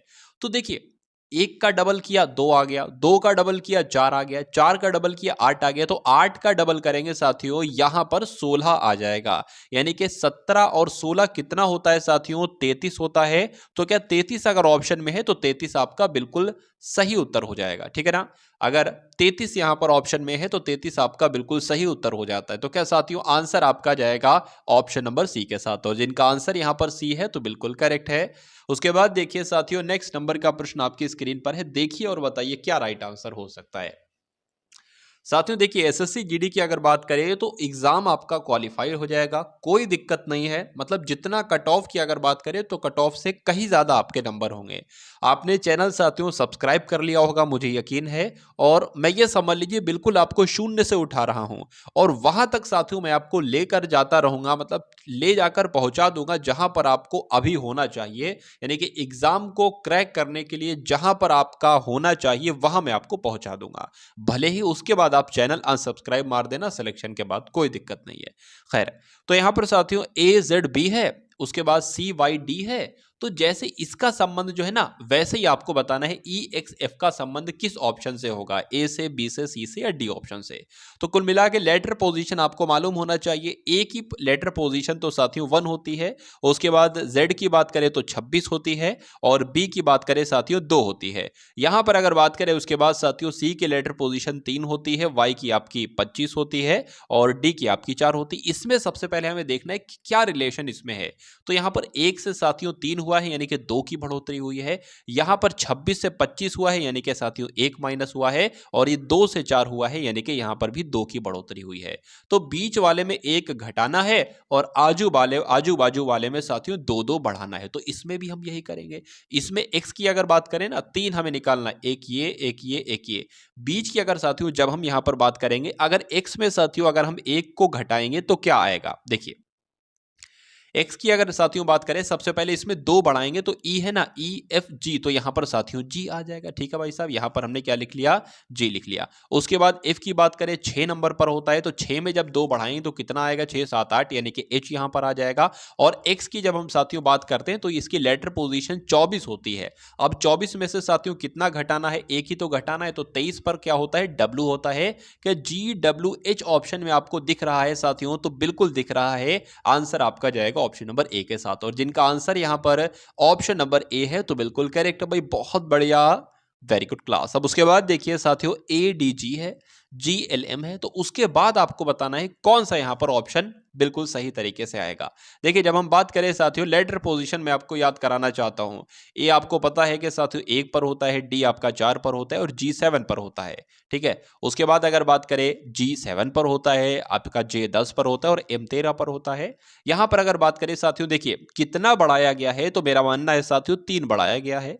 कितना बढ़ाया है, 4 से 7 करने में 3 बढ़ाया गया है और ये दो बिल्कुल सेम कर दिए गए, जैसा जी ये था वैसे ये जे था। इसमें कितना बढ़ाया गया है, 3 बढ़ाया गया है। इसमें कितना बढ़ाया गया है, 3 बढ़ाया गया है। तो जो यहां पर होगा ना सेम ही लिखेंगे हम, एम होगा एम ही लिखेंगे। अब एम में भी हम 3 बढ़ाएंगे तो एम को होता है साथियों 13 पर और 16 यहां पर आ जाएगा। 3 बढ़ाएंगे ना 16 पर और 16 पर साथियों होता है पी।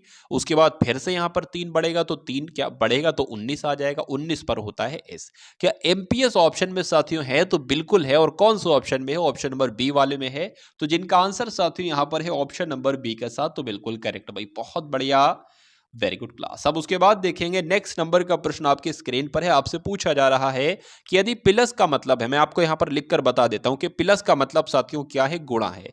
तो प्लस का मतलब तो गुणा हो गया। उसके बाद साथियों मैं आपको बता देता हूं माइनस का, यहां पर सही तरीके से हो नहीं पाया तो मैं आपको खैर कुल मिला के बता देता हूं। देखिए जहां पर भी प्लस लिखा होगा ना, तो प्लस की जगह पर आपको क्या लिखना है, प्लस की जगह पर साथियों आपको गुणा लिखना है। अगर माइनस की बात करें तो माइनस की जगह पर साथियों आपको क्या लिखना है, भाग लिखना है। अगर बात करें साथियों गुणे की जगह पर आपको क्या लिखना है, तो माइनस लिखना है। और भाग की जगह पर साथियों आपको क्या लिखना है, प्लस लिखना है। अगर बात करें साथियों सबसे पहले हम इसको ही उतार लेते हैं, 6 है, 36 है, उसके बाद 6 है, 3 है और 2 है। अब सबसे पहले कौन सा चिन्ह यहां पर है, तो भाग है ना। अब भाग की जगह पर हमें क्या उतारना है, प्लस उतारना है, तो प्लस हमने उतार लिया। उसके बाद माइनस है तो माइनस की जगह पर हमें क्या उतारना है, भाग है, तो साथियों हमने यहां पर भाग उतार लिया। उसके बाद गुणा है, गुणा की जगह पर हमें क्या उतारना है, माइनस उतारना है, तो हमने माइनस लिख दिया। और प्लस है साथियों, प्लस की जगह पे हमें क्या लिखना है, गुणा लिखना है, तो हमने गुणा लिख लिया। अब बोर्ड मास का रूल साथियों आपने पढ़ा होगा, बिल्कुल पढ़ा होगा, बोर्ड मास आपने रूल पढ़ा होगा। ये रूल क्या कहता है, सबसे पहले अगर कोई नंबर ब्रैकेट में है तो उसको सॉल्व करना है। उसके बाद साथियों डी से क्या हो जाएगा, भाग डिवाइड, एम से मल्टीप्लाई यानी कि उसके बाद गुणा को, यानी कि सबसे पहले आप भाग को सॉल्व करेंगे जहां पर भी होगा, उसके बाद गुणा को सॉल्व करेंगे, फिर प्लस को कर लो या माइनस को कर लो या माइनस को कर लो प्लस को कर लो। खैर कुल मिला के सबसे पहले भाग को सॉल्व करेंगे यानी कि इसको सॉल्व करेंगे। तो 6 की 6 से भाग, 6 की 36 से भाग देंगे, 6 आ जाएगा, 6 छंग 36। उसके बाद माइनस लगा है तो माइनस लिख देंगे और गुणा को सॉल्व करेंगे उसके बाद भाग के बाद, तो 3 दुना कितना होता है, 6 होता है। ये कितना आ जाएगा, प्लस लग के साथियों ये 6 आ जाएगा। अब 6 6 तो साथियों 12 हो जाएगा, लेकिन माइनस 6 है तो 12 में से 6 जाएगा साथियों, 6 बचेगा। तो आंसर आपका जो जाएगा वो ऑप्शन नंबर ए के साथ जाएगा। और जिनका आंसर यहां पर है ऑप्शन नंबर ए के साथ, तो बिल्कुल करेक्ट भाई, बहुत बढ़िया, वेरी गुड क्लास। तो अब उसके बाद देखिए साथियों नेक्स्ट नंबर का प्रश्न आपकी स्क्रीन पर है। देखिए ये डायरेक्शन का क्वेश्चन है और डायरेक्शन के क्वेश्चन में मैं आपको दो चीजें बताऊंगा और पूरा चैप्टर का अगर कोई भी प्रश्न आपसे पूछा जाता है तो आप आराम से कर दोगे। पहली बात साथियों आपको मालूम होना चाहिए, जितना ये बड़ा सा लेंथी सा प्रश्न आपको दिख रहा है ना, कुछ नहीं है, मेरी मानिए कुछ नहीं, इस प्रश्न में रत्ती भर का साथियों ये प्रश्न है। डायरेक्शन का जब भी आप सवाल करें तो आपको दो चीजें याद रखना है। मान लीजिए साथियों ये क्या है, आप किसी रूम में बैठे हैं, आपका मुंह इधर है, ठीक है, तो ये वाला जो है ना, ये इधर वाली चीज कभी भी ये आपकी सीधा हाथ कहलाता है। और सीधे हाथ को ही क्या कहा जाता है साथियों, दायां कहा जाता है। तो सीधे हाथ को क्या कहा जाएगा, दायां कहा जाएगा। अगर बात करें ये आपका उल्टा हाथ है तो उल्टे हाथ को साथियों क्या कहा जाएगा, बायां कहा जाएगा। पहली बात आपको ध्यान रखना है। उसके बाद आपको साथियों दिशाओं का ज्ञान होना चाहिए। जैसे कि मान लीजिए आप एग्जाम में कहीं पर भी बैठे हैं, ये आप एग्जाम हॉल में बैठे हैं, आपको क्या पता है कि भाई पूरब किधर है। आप तो कमरे के अंदर बैठे हो, आप अपने कमरे के अंदर बैठे होते तो बता देते कि पूरब किधर है। लेकिन एग्जाम हॉल में बैठे हो तो क्या पता पूरब किधर है। तो आप किसी भी कमरे में बैठे दुनिया के, आपको पूरब हमेशा यही मानना है। ठीक, अगर कहेगा पूरब की ओर 5 किलोमीटर चलाओ तो ऐसे चलाना और पूरब की तरफ इधर चला देना। ठीक है, अगर कहेगा पूरब की तरफ 5 किलोमीटर चलने के बाद, अब मान लीजिए यहां पर आ गया तो वो बाईं तरफ मुड़ा, तो बायां क्या होता है, उल्टा हाथ होता है, तो ये इधर जाएगा, ऐसे करके ये बाईं की तरफ जा रहा है। ठीक है, कुल मिला के पूरब ये हो गया आपका, पश्चिम आपका ये हो गया, उसके बाद साथियों उत्तर आपका जो है ना वो ये हो गया, और दक्षिण आपका साथियों ये हो गया। तो इतनी चीजें आपको मालूम होना चाहिए। ठीक है, अब मैं इसको गायब कर देता हूं। विराट ने अपने घर से 12 किलोमीटर की दूरी पर अपने मित्र के घर से घर के लिए सीधे यात्रा शुरू की। क्या कह रहा है साथियों? लेकिन यहाँ पर यह नहीं बताया कि 12 किलोमीटर किधर की ओर उसको चलाना है, पूरब की ओर, दक्षिण की ओर, पश्चिम की ओर। अब जब भी कभी सवाल में कहा कि 12 किलोमीटर चलो, 10 किलोमीटर चलो और दिशा ना बताए, तो किसी भी दिशा आप उसको मोड़ दो। यानी कि विराट ने अपने घर से, मान लीजिए उसका घर क्या है, मान लीजिए साथियों, सपोज दैट उसका घर साथियों ये है, ठीक है, उसका घर मान लीजिए ये है। अब ये अपने घर से क्या 12 किलोमीटर चलता है, मान लीजिए इधर हमने उसको चला दिया। तो जो अपने 12 किलोमीटर साथियों जो ये चला है यहां से यहां तक, अब उसके बाद कहा गया है कि सीधे यात्रा शुरू की, ठीक है, 12 किलोमीटर पहुंच गया। अब वह वापसी उसी मार्ग पर 8 किलोमीटर चलता है। मतलब जिस मार्ग पर वो 12 किलोमीटर किया गया था, वापसी उसी मार्ग पर करता है क्या, 8 किलोमीटर की करता है। तो सपोज दैट मान लीजिए यहां से यहां तक 8 किलोमीटर दूरी हो गई और ये आपका जो दूरी हुई ना, ये 4 किलोमीटर हो गई। तो अभी साथियों विराट यहां पर है, क्या उसके बाद क्या कहा है कि वह वापसी उसी मार्ग पर 8 किलोमीटर चलता है और दाएं मुड़कर 4 किलोमीटर चलता है। अब इधर है, इसका मुंह इधर को है, दायां हाथ इसका यही तो होगा भाई साहब। तो 4 किलोमीटर हमने इसको चला दिया क्योंकि प्रश्न में कहा गया था। अब विराट यहां पर पहुंच गया है, तो दाएं मुड़ता है और 4 किलोमीटर चलता है, फिर वहां अपने बाएं मुड़ता है और 4 किलोमीटर चलता है। हमने इसको बाएं मुड़ा दिया और साथियों 4 किलोमीटर चला दिया। उसके बाद कह रहा है कि 2 किलोमीटर, क्या कह रहा है कि अच्छा फिर से बाएं मुड़ता है और 2 किलोमीटर चलता है। तो बाएं इसका इधर है, बाएं चला और 2 किलोमीटर हमने चला दिया। उसके बाद क्या है कि अब विराट अपने घर से कितनी दूरी पर है। तो घर तो उसका साथियों ये है, इसकी दूरी आपसे साथियों ये पूछी जा रही, इसकी दूरी कितनी है। अरे भाई साहब, इसकी दूरी जब 4 किलोमीटर है तो कुल मिला के इसकी दूरी भी तो 4 किलोमीटर होगी। लेकिन 2 किलोमीटर यहां से लेकर यहां तक दूरी है, तो इसकी दूरी साथियों 2 किलोमीटर ही तो होगी। तो आंसर आपका किस ऑप्शन के साथ जाएगा, 2 के साथ जाएगा। और 2 देख लेते हैं साथियों सबसे पहले कहां पर है। 2 देख लेते हैं साथियों, 2 तो आपका ऑप्शन नंबर बी में है। तो आंसर आपका किस ऑप्शन के साथ जाएगा, ऑप्शन नंबर बी के साथ जाएगा। भाई बहुत बढ़िया, वेरी गुड क्लास। अब उसके बाद देखेंगे नेक्स्ट नंबर का प्रश्न आपकी स्क्रीन पर है कि किसी सांकेतिक भाषा में FORGE को FPTJI लिखा जाता है, तो उसी सांकेतिक भाषा में CULPRIT को क्या लिखा जा सकता है। बहुत सा आसान सा प्रश्न है, कुछ नहीं करना है। तो देखिए सबसे पहले हमारी पहली स्टेप ही यही होनी चाहिए कि लेटर पोजीशन। तो एफ की और ओ की लेटर पोजीशन क्या होती है साथियों, सभी पहले तो सबसे साथियों हम रिलेशन भी तो ज्ञात करेंगे इसमें और इसमें रिलेशन क्या है। यानी कि इन वर्ड से, इन लेटर से ये लेटर कैसे बने हैं, वही तरीका हम इसमें लगाएंगे और इससे इसमें लगाने के बाद हम सही ऑप्शन तक पहुंच जाएंगे। तो एफ की बात करें साथियों 6 पर होता है, ठीक है ना, 6 पर होता है। ओ आपका 15 पर होता है, देख लेता हूं सही तरीके से, मैं आपको लिख देता हूं, सही नहीं बन पाया 6।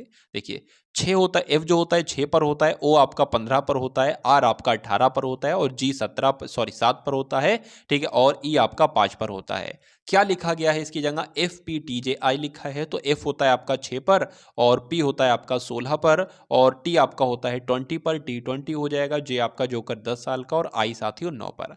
तो इसमें देखिए पहला वाला जो है ना वो तो बिल्कुल सेम है। दूसरे वाले की जब हम साथियों बात करते हैं तो इसमें कितना प्लस किया गया है, इसमें 1 प्लस किया गया है।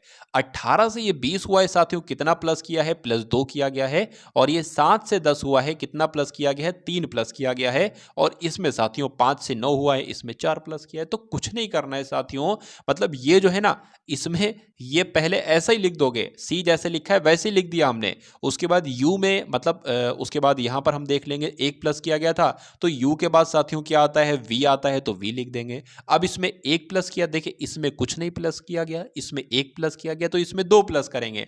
तो एल के 2 नंबर बाद साथियों क्या होता है, एल होता है 12 पर, 14 पर साथियों आता है एन, ठीक है ना। उसके बाद इसमें 3 प्लस करेंगे, 3 प्लस करेंगे तो एस आ जाएगा। इसमें 4 प्लस करेंगे साथियों, ठीक है ना।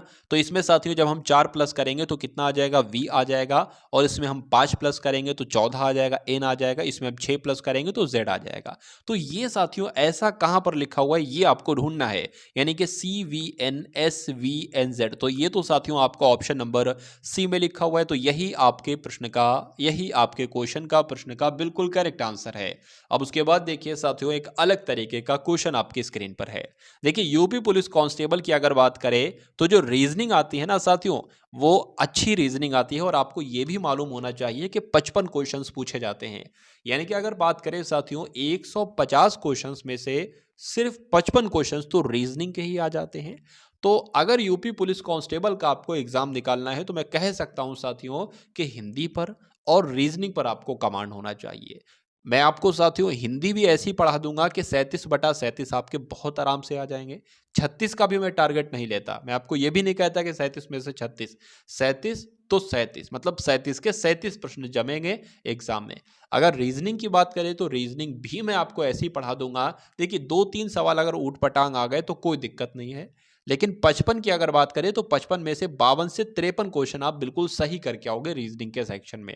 तो अगर बात करें साथियों देखिए बहुत आसान है, यूपी पुलिस में रीजनिंग की वजह से इंसान बहुत आसानी से सिलेक्शन ले लेता है। 55 में से मान लीजिए कुछ नहीं आपने 50 भी कर दिए, और हिंदी की बात करें 37 में से 37 में आपके करवा कर रहूंगा, तो 87 साथियों जब आ जाता है ना। एक वैकेंसी आई थी 2019 में, मतलब 2018 वाली वैकेंसी थी, उसकी कट ऑफ ही 87 प्रश्नों पर गई थी भाई साहब, उसकी कट ऑफ 87 प्रश्नों पर गई थी। और अभी तो मैथ में भी आप कुछ सही करोगे, जीएस में भी आप कुछ सही करोगे, तो ये समझ लीजिए साथियों 120 क्वेश्चंस आपके कहीं नहीं गए।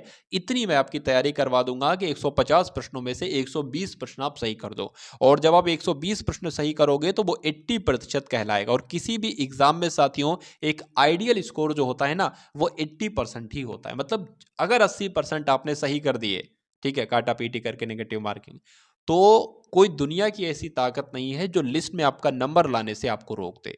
ठीक है, तो ऐसे तैयारी आप करोगे तो बहुत आसानी से आप सिलेक्शन तक पहुंच जाओगे। चलिए कुल मिला के अगर बात करें साथियों, यदि कली को पौधा कहा जाता है, पौधे को लाल कहा जाता है, पौधे को लाल कहा जाए, यहां पर कुछ दिक्कत है साथियों, मैं आपको सही तरीके से बता देता हूं कि कली को पौधा कहा जाए, बिल्कुल सही बात, कली को पौधा कहा जाए, पौधे को लाल कहा जाए, ठीक है, पौधे को लाल कहा जाए, ठीक है ना, और लाल को स्वर्ण कहा जाए, लाल को क्या कहा जाए, स्वर्ण कहा जाए, और स्वर्ण को क्या कहा जाए, स्वर्ण को श्वेत कहा जाए। ठीक है, तो आभूषण किससे बनते हैं, देखिए स्वर्ण क्या है, स्वर्ण आभूषण ही तो है। तो यहां पर जब स्वर्ण के लिए श्वेत रंग का इस्तेमाल किया गया है और स्वर्ण आभूषण ही है, तो आभूषण के लिए भी तो साथियों श्वेत रंग का इस्तेमाल किया जाएगा। इसलिए आंसर आपका जो जाएगा वो ऑप्शन नंबर डी के साथ जाएगा। उसके बाद देखेंगे नेक्स्ट नंबर का क्वेश्चन आपकी स्क्रीन पर है। चलिए, तो अब साथियों आपके यहां पर मैथ के क्वेश्चन शुरू हो चुके हैं। देखिए मैंने पूरे 37 प्रश्न हिंदी के करवाए, उसके बाद 38 प्रश्न सामान्य ज्ञान के करवाए, लेकिन रीजनिंग के मैं आपको सिर्फ 10 क्वेश्चन ही अभी करवा रहा हूं, क्योंकि मैं नहीं चाहता कि क्लास बहुत लंबी हो जाए। तो 10 ऐसे टॉप लेवल के क्वेश्चन मैंने आपको करवाए रीजनिंग के, और लगभग 10 क्वेश्चन ही हम लोग देखेंगे मैथ के, और कुछ पुलिस वाले क्वेश्चंस भी हैं जो, क्योंकि जो अक्सर पुलिस के एग्जाम में आपसे पूछ लिए जाते हैं, पिछली 2 भर्तियों में नहीं पूछे गए, कि होता नहीं 4 कंडीशन 4 ऑप्शन होते हैं, उसमें से एक कंडीशन लिख दी जाती है कि अगर ऐसी स्थिति हो तो एक पुलिस सिपाही को क्या करना चाहिए। वो सवाल भी आप देखेंगे कुछ, तो उनको भी आप लोग देख कर जाइएगा। चलिए, तो अगर बात करें साथियों यहाँ पर ये एक मिनी मॉक टेस्ट है आपके लिए मैथ और रीजनिंग का। चलिए, तो 64/125 का घनमूल क्या होगा। ठीक है, मान लीजिए अगर आपसे साथियों ये पूछ लिया जाता कि 25/36 का वर्गमूल क्या होगा, क्या पूछ लिया जाता, इसका वर्ग मूल क्या होता, तो आप बहुत आसानी से साथियों बता देते। क्यों? क्योंकि आपको मालूम होना चाहिए 25 का वर्गमूल क्या होगा, 5 होगा, 36 का वर्गमूल क्या होगा, 6 होगा। ये आपको ध्यान रखना है। ठीक है, अरे भाई आपने बचपन में पढ़े होंगे 25 का वर्ग क्या होता है, 5 का वर्ग क्या होता है, 25 होता है, 6 का आपका कितना होता है, 36 होता है। तो यही तो पूछा जा रहा है। ठीक है, वर्ग की अगर बात करते हैं साथियों तो इस तरीके से बनता है, लेकिन अगर बात करें घनमूल की बात करें तो ये इस तरीके से बनता है, 3 बार आ जाते हैं। ठीक है, तो अगर साथियों बात करें इस प्रश्न के सही जवाब की, तो 64 का घनमूल साथियों 4 होता है, यानी कि 4 गुणा 4 गुणा 4 जब आप कराओगे तो आंसर क्या आएगा साथियों, 64 आएगा। 4 चौक 16, 16 चौक 64। उसी प्रकार क्या कराओगे साथियों, 5 गुणा 5 गुणा 5 जब आप कराओगे तो क्या आएगा आंसर, 125 आएगा। तो कहा जा सकता है साथियों ये 4 का आपका हो जाएगा 64। ठीक है, 64 का वर्गमूल आपका 4 हो जाएगा, और 25 का वर्गमूल आपका 5 हो जाएगा। तो 4/5 आपका आंसर आएगा, जो कि ऑप्शन नंबर बी में है। उसके बाद देखिए साथियों नेक्स्ट नंबर का क्वेश्चन आप एक परिवार के 4 सदस्यों की आयु 10 वर्ष, 14 वर्ष, 34 वर्ष और 36 वर्ष है, तो परिवार की औसत आयु बताइए। तो अगर इस क्वेश्चन को चेंज किया गया तो कुछ भी आपको दे सकता है, नंबर भी दे सकता है कि इतने इतने इतने नंबर हैं, इन नंबरों का क्या बताइए, औसत बताइए। तो औसत निकालने के लिए हमें क्या करना पड़ता है, जो भी नंबर है उन सभी को साथियों जोड़ लो। तो 10 प्लस 14 प्लस आपका 34 हो जाएगा, प्लस आपका 36 हो जाएगा। अब बटे में साथियों क्या आएगा, बटे में वो नंबर आएगा जितनी संख्याएं हैं, 1 2 3 4, 4 संख्याएं हैं तो 4 आ जाएगा, ठीक है ना। अब इसको साथियों हम लोग जोड़ लेते हैं, तो कैसे जोड़ेंगे, 6 4 आपका 10 हो जाएगा, 10 4 आपका 14 हो जाएगा, 14 का 4 लग जाएगा, हासिल का 1 लग जाएगा, 1 और 3 आपका 4 हो जाएगा, 4 और 3 आपका 7 हो जाएगा, 7 8 हो जाएगा और 1 9 हो जाएगी, यानी कि 94/4 यहां पर आ जाएगा। अब इसको कट करेंगे तो 4 एकम 4 आ जाएगा, 4 दूना आपका 8 हो जाएगा, 1 बचेगा 14 हो जाएगा, 4 3 आपका साथियों 12 आ जाएगा, 2 दबी बढ़ जाएगा, पॉइंट लगाएंगे, 0 बढ़ाएंगे, 4 पंजे आपका कितना आ जाएगा, 20 आ जाएगा, यानी कि 23.5 आपका यहाँ पर बिल्कुल सही उत्तर हो जाता है, जो कि ऑप्शन नंबर सी में है भाई। बहुत बढ़िया, वेरी गुड क्लास। एक वस्तु को 2850 रुपए में बेचा जाता है ऐसा, तो एक वस्तु को 2850 में बेचने पर विक्रेता को 14% का लाभ होता है। विक्रेता कौन होता है, जो कोई भी सामान बेचता है, बेचने वाले को विक्रेता कहा जाता है। तो जब 2850 रुपए का बेचता है तो उसको 14% का फायदा होता है, यानी कि 2850 का जितना 14% होगा ना, तो उतने रुपए का उसको प्रॉफिट होगा। यदि लाभ 8% हो तो वस्तु का विक्रय मूल्य क्या होगा, यानी कि 2850 रुपए में बेचा है इंसान ने, 14% का लाभ हुआ था, लेकिन वो कह रहा है कि मुझे 14% का लाभ नहीं चाहिए, मुझे ये बताओ कि 8% का अगर लाभ मैं करूं, मैं 14% का लाभ नहीं लेकर 8% का लाभ लूं, तो उसका विक्रय मूल्य क्या होगा। यानी कि विक्रय मूल्य देखिए क्या होता है, बेचा गया मूल्य। मान लीजिए 80 रुपए की आप कोई चीज लाए और आपने उसको बेचा साथियों 110 रुपए का, तो ये क्या कहलाएगा, ये आपका विक्रय मूल्य कहलाएगा, सेलिंग प्राइस कहलाएगा, और ये आपका साथियों क्रय मूल्य कहलाएगा। ये आपको ध्यान रखना है, क्रय मूल्य कहलाएगा, यानी कि कॉस्ट प्राइस कहलाएगा।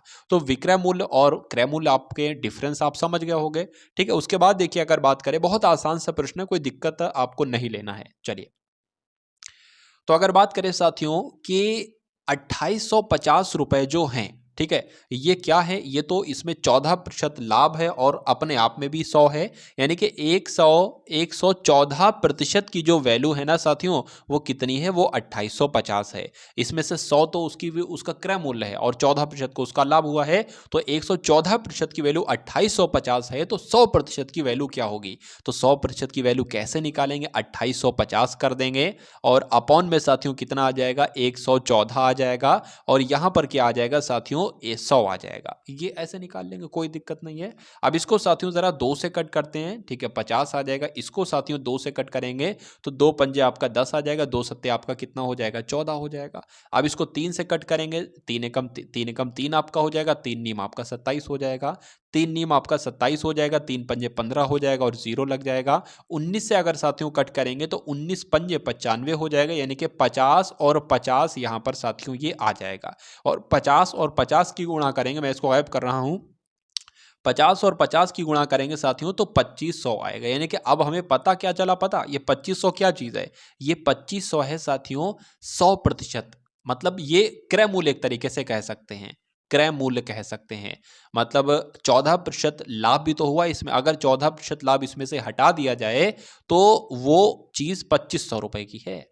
अब इस 2500 रुपए पर साथियों कह रहे हैं कि 8% प्रॉफिट है, तो अब या तो ऐसे कर लो, 2500 का सबसे पहले 8% आप निकाल लो और जितना निकले वो 2500 में जोड़ दो, तो वो विक्रय मूल्य होगा। या ऐसे भी आप कर सकते हो कि 2500 का 108% कितना होता है, ऐसे भी आप कर सकते हो। ऐसे करा लेते हैं साथियों, कोई दिक्कत नहीं है। इस 2 जीरो से ये 2 जीरो कट गए और 25 अट्ठे कितने होते हैं, 200 होते हैं। तो 200 ये क्या आ गया, ये 8% आ गया, 8% आ गया ना। और 2500 क्या था, 2500 एक तरीके से क्रय मूल्य था, एक तरीके से कह सकते। तो 2500 प्लस 200 ये आपका 2700 हो जाएगा। आंसर आपका जाएगा ऑप्शन नंबर बी के साथ, और जिनका आंसर यहाँ पर बी है तो बिल्कुल करेक्ट है।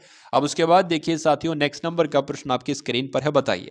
चलिए, यहां पर देखिए जब हम बात करते हैं इस क्वेश्चन के आंसर की, तो एक टेम्पो 25 किलोमीटर प्रति घंटा की चाल से जा रहा है, यानी कि 1 घंटे में 25 किलोमीटर चल सकता है, इतनी स्पीड से वो जा रहा है। यदि उसकी चाल 5% बढ़ा दी जाती है तो उसकी चाल कितनी हो जाएगी। तो कुछ नहीं करना है साथियों, 25 की 25 का सबसे पहले 5% निकाल लो। फिर से दो तरीके से किया जा सकता है। 25 का पहले 5% हम निकाल लो, जो नंबर आए वो 25 में जोड़ दो, या ऐसे भी कर सकते हैं कि 25 को, ठीक है, 5% बढ़ा दी गई यानी कि वो 105 हो गया, भाई 100 थी 105 हो गई। या तो ये निकाल लो, क्या निकालेंगे हम, इसको इस बार कर लेते हैं। 25 एकम 25, 25 चौका आपका 100 हो जाएगा, ठीक है। 4 एकम 4 हो जाएगा आपका, ये कटेगा, 4 दूना 8 हो जाएगा, 2 बचेगा 25 हो जाएगा। 4 छंग आपका कितना हो जाएगा, 4 छंग आपका 24 हो जाएगा, तब भी 1 बचेगा, ठीक। पॉइंट लगाएंगे, 0 बढ़ाएंगे, ठीक है। 4 दूना आपका 8 हो जाएगा, तो 26.2 करके कहीं पर आ रहा है, तो बिल्कुल आ रहा है। यानी कि अगर बात करें 25 किलोमीटर घंटा की चाल से कोई टेम्पो जा रहा है, तो अगर 5% की वृद्धि की जाती है उसकी चाल में, तो 26.25 किलोमीटर प्रति घंटा उसकी साथियों चाल हो जाएगी। आंसर आपका जाएगा ऑप्शन नंबर सी के साथ। भाई बहुत बढ़िया, वेरी गुड क्लास। चलिए अब उसके बाद देखिए, एक कमरे की लंबाई, चौड़ाई और ऊंचाई। अच्छा, कमरे की लंबाई कितनी है, 5 मीटर है। कमरे की चौड़ाई कितनी है, 4 मीटर है। और कमरे की ऊंचाई कितनी है, 3 मीटर है। इस कमरे में रखी जाने वाली सबसे लंबी छड़ी की माप क्या होगी। सबसे पहले मैं आपको कमरा बना के दिखाता हूं कि कैसा कमरा यहां पर है। कैसा कमरा यहां पर है, तो कमरा एक ये हो गया, मतलब एक ही कमरा बनेगा, दिक्कत ना लीजिए, ठीक है। तो ये साथियों क्या हो गया, मैं कमरा यहां पर बनाने जा रहा हूं और आपको लगेगा कि हाँ भाई कमरा ही लग रहा है, बिल्कुल ठीक है। ये आपका क्या बन गया, ये आपका साथियों बन गया एक कमरा। एक कमरा ऐसी तो होता है। तो अगर साथियों यहां पर हम लोग बात करें इसकी लंबाई कितनी है, इसकी लंबाई यानी कि ये लंबाई कितनी है साथियों, 4 मीटर है ना, कितनी है, नहीं 5 मीटर है। तो 5 मीटर साथियों इसकी लंबाई हो जाएगी। एक सेकेंड, हाँ 5 मीटर साथियों ये क्या हो जाएगी, 5 मीटर इसकी लंबाई हो जाएगी, 5 मीटर इसकी लंबाई हो जाएगी। उसके बाद क्या लिखा हुआ है साथियों कि चौड़ाई कितनी है, तो चौड़ाई साथियों ये हो जाएगा, ये चीज चौड़ाई, चौड़ाई कितनी है, 4 मीटर है, चौड़ाई आपकी 4 मीटर हो गई। ऊंचाई साथियों कितनी है, तो ऊंचाई की अगर बात करें, ऊंचाई यही तो होगी, ऊंचाई आपकी 3 मीटर है। तो ये पूरा यहां पर सिस्टम है, ठीक है। लेकिन अब अगर मान लीजिए एक यहां पर क्या, एक कमरे में सबसे लंबी छड़ रखी जाती है। अब एक सेकंड का मान लीजिए ये कमरा है, ठीक है। तो अब इस कमरे में रखी जाने वाली सबसे लंबी छड़, मतलब लंबी छड़ आप कैसे रख सकते हैं, अगर ऐसे हमने छड़ रख दी तो क्या ये लंबी होगी, या अगर हमने मान लीजिए नहीं वो नहीं हो लंबी होगी, अगर ये छड़ लग दी क्या तो लंबी होगी, तो लंबी नहीं होगी। अगर आप ऐसे रखेंगे ना छड़, ऐसे ये चीज, तो ये सबसे लंबी छड़ कहलाएगी। तो कोई दिक्कत नहीं है साथियों, इसको विकर्ण कहा जाता है। क्या कहा जाता है, कि विकर्ण कहा जाता है। यानी कि आपसे कुल मिला के इनडायरेक्टली ये पूछ रहा है कि कमरे का विकर्ण क्या होगा। क्या पूछ रहा है, कमरे का विकर्ण क्या होगा, आपसे ये पूछा जा रहा है। तो कमरे के विकर्ण का सूत्र हम सीधा सा लगा देते हैं। क्या होता है सर, अंडर रूट में साथियों क्या हो जाएगा, लंबाई का स्क्वायर, ठीक है ना, लंबाई का स्क्वायर प्लस साथियों ऊंचाई का स्क्वायर, ठीक है, और चौड़ाई का स्क्वायर, ब्रेथ का स्क्वायर। तो कोई दिक्कत नहीं है साथियों, कितना है, ठीक है। लंबाई कितनी है, 5 है, 5 का स्क्वायर करेंगे 25 आ जाएगा। उसके बाद 4 का स्क्वायर करेंगे 16 आ जाएगा। उसके बाद साथियों 3 का स्क्वायर करेंगे 9 आ जाएगा। ये कितना हो जाएगा, ये भी 25 हो जाएगा। और साथियों 16 और 9 25 हो जाएगा, और ये भी 25 हो जाएगा। मतलब 50 कुल मिला के अंडर रूट आपका आ जाएगा। आंसर आपका क्या होना चाहिए, अंडर रूट 50 है। क्या अगर अंडर रूट 50 कहीं पर लिखा हुआ है तो वो आंसर हो जाएगा। लेकिन अगर अंडर रूट 50 नहीं है तो हमें अगला स्टेप बढ़ना होगा। अंडर रूट को 50 हम कैसे आगे बढ़ा सकते हैं, ये अंडर रूट 50 यहां तक आपका आ गया था ना, ठीक है ना। तो साथियों अब इसका हम लोग इस तरीके से करा लेते हैं, देख लेते हैं साथियों। अंडर रूट से निकालना है ना हमें, इसलिए तो यहां पर इस तरीके से हो जाएगा। 2 दूना 4, 0 1 लग गया, 5 हो गया, 2 पंजे 10 हो जाएगा। इसको फिर हम साथियों 5 से कट कर लेंगे, 5 पंजे 25 हो जाएगा। फिर से साथियों इसको हम 5 से कट कर लेंगे, 5 एकम 5। अब यहां पर क्या आपके सामने आया साथियों, ये सब अंडर रूट में ही है, सब अंडर रूट में है। 5 गुणा 5 गुणा 2, अरे भाई यही तो हमने लिखा है, 5 गुणा 5। अब 5 2 बार है तो 1 5 निकल आएगा बाहर, लेकिन 2 यहां पर एक ही बार है तो 2 अंदर ही कैद रहेगा। तो इसलिए आपका आंसर यहां पर क्या आ जाता है, 5√2 आपका आंसर आ जाता है, जो कि ऑप्शन नंबर डी में है। तो जिनका आंसर यहां पर डी है तो बिल्कुल करेक्ट भाई, बहुत बढ़िया, वेरी गुड क्लास। चलिए अब उसके बाद देख लेते हैं साथियों, नेक्स्ट नंबर का क्वेश्चन यहां पर आपसे क्या कह रहा है, बताने की कोशिश करेंगे आप सभी लोग, बताइए। कोई दिक्कत नहीं है साथ, क्लास ज़्यादा लंबी ना हो जाए साथियों, इस वजह से मैंने क्या किया है, लगभग 10-10 12-12 क्वेश्चन मैंने यहाँ पर लिए हैं मैथ और रीजनिंग के। अब अगर बात करते हैं साथियों इस क्वेश्चन की कि 74 + 12 गुणा 0.75 माइनस 6 इसका मान आपसे पूछा जा रहा है। तो बोर्ड मास का रूल तो साथियों मैंने आपको पहले ही बता दिया था, अगर डिवाइड होगा तो डिवाइड पहले सॉल्व करेंगे, डिवाइड अगर नहीं है तो साथियों मल्टीप्लाई पहले सॉल्व करेंगे, यानी कि इसको सबसे पहले हम सॉल्व करेंगे। तो यहां पर पॉइंट लगा है, पॉइंट 1 सेकंड के लिए हम भूल जाएंगे, हम सिर्फ गुणा करा लेंगे 12 की और 75 की। ठीक है, तो 12 पंजे कितना हो जाएगा साथियों 60 हो जाएगा, 12 सत्ते कितना हो जाएगा साथियों 84 हो जाएगा, जीरो आपका ये 10 हो जाएगा, ये आपका 9, यानी कि इतना आ जाएगा। अब हमने जब साथियों इन दोनों नंबर की गुणा कराई थी ना, तो कितने नंबर के बाद पॉइंट था, तो 2 नंबर के बाद पॉइंट था, तो 2 नंबर के बाद हम यहां पर पॉइंट लगा देंगे, ये होगा। ठीक है, तो कुल मिला के 9 आ जाएगा, यानी कि 12 की 0.75 से गुणा कराओगे तो 9 आ जाएगा। अब -6 है तो -6 हमने लिख दिया, प्लस 74 है तो साथियों प्लस हमने 74 लिख दिया। ठीक है ना, चलिए 74 प्लस कितना हो जाएगा साथियों 3 हो जाएगा, और 74 प्लस 3 कितना होता है साथियों 77 होता है क्या, बिल्कुल साथियों, ठीक है, हाँ 77 होता है, इसलिए आंसर आपका किस ऑप्शन के साथ जाएगा, ऑप्शन नंबर डी के साथ जाएगा। उसके बाद देखिए साथियों, किसी वर्ग का विकर्ण, जैसे कि अभी हमने लोगों ने बात की थी ना साथियों, कमरे की बात की थी कि एक कमरा था, उसका विकर्ण कैसा था, उसका विकर्ण ये बनता है, ये बनता है विकर्ण, इसको कहते हैं। अब यहां पर बात की जा रही है साथियों किसी वर्ग की, तो जब कोई वर्ग होगा, मान लीजिए ये एक वर्ग है, वर्ग की चारों भुजाएं बराबर होती हैं। ठीक है, अब कोई वर्ग है, इसका विकर्ण कितना है, ये दे रखा है कि इसका जो विकर्ण है ना, तो ये साथियों कितना है 16√2 है, 16√2 है। अब अगर बात करें साथियों वर्ग का विकर्ण का फॉर्मूला क्या होता है, पहली बात अगर बात करें, ये आपको साथियों मालूम होना चाहिए। ठीक है ना, चलिए, तो वर्ग का विकर्ण का फार्मूला, वर्ग का विकर्ण का फार्मूला होता है साथियों a√2, लेकिन a√2 यानी कि वर्ग का विकर्ण की वैल्यू यहां पर दे रखी है, तो a√2 बराबर कितना हो जाएगा 16√2 हो जाएगा। इस √2 से साथियों ये √2 कैंसिल हो जाएगा, a बराबर क्या हो जाएगा साथियों 16 हो जाएगा। अब इसकी भी लंबाई कितनी है 16 है, इसकी भी कितनी है 16 है, इसकी भी 16 है और इसकी भी 16 है, और परिमाप आपसे पूछा जा रहा है। परिमाप क्या होता है, परिमाप की अगर बात करें, वर्ग का परिमाप क्या होगा, ये आपसे पूछे तो कोई दिक्कत नहीं है, इस यहां से लेके ये सब की लंबाई प्लस कर दो, आंसर आपका आपके सामने आ जाएगा। मतलब 16 + 16 + 16 + 16 या 16 चौक कितना हो जाएगा 64 हो जाएगा, ये आपको ध्यान रखना है। आंसर आपका जाएगा ऑप्शन नंबर सी के साथ। एक और एग्जाम्पल से मैं आपको समझाऊं, देखिए अगर इसकी लंबाई 10 है, इसकी लंबाई 10 है और इसकी लंबाई 5 है और इसकी लंबाई 5 है, पूछा जाए इस आयत का परिमाप क्या होगा, तो 10 5 15, 15 और 10 25, 25 और आपका 5 30, तो इसका परिमाप 30 हो जाएगा। उसी प्रकार तो हमने इसका परिमाप निकाला है 16 16 16 16 64 हो जाएगा। तो 64 सेंटीमीटर जिनका भी आंसर था तो बिल्कुल करेक्ट था भाई, बहुत बढ़िया, वेरी गुड क्लास। अब कुछ हम लोग क्वेश्चन ऐसे देख लेते हैं ना कि जो साथियों आपके यूपी पुलिस में पूछे जा सकते हैं, इस बार आने की संभावना है। ठीक है, और आप अगर कहेंगे तो इस क्लास इस टाइप के क्वेश्चन की मैं एक अलग क्लास भी आपके लिए दे दूंगा बना के, जो इंपॉर्टेंट क्वेश्चन है वो मैं आपको दे दूंगा।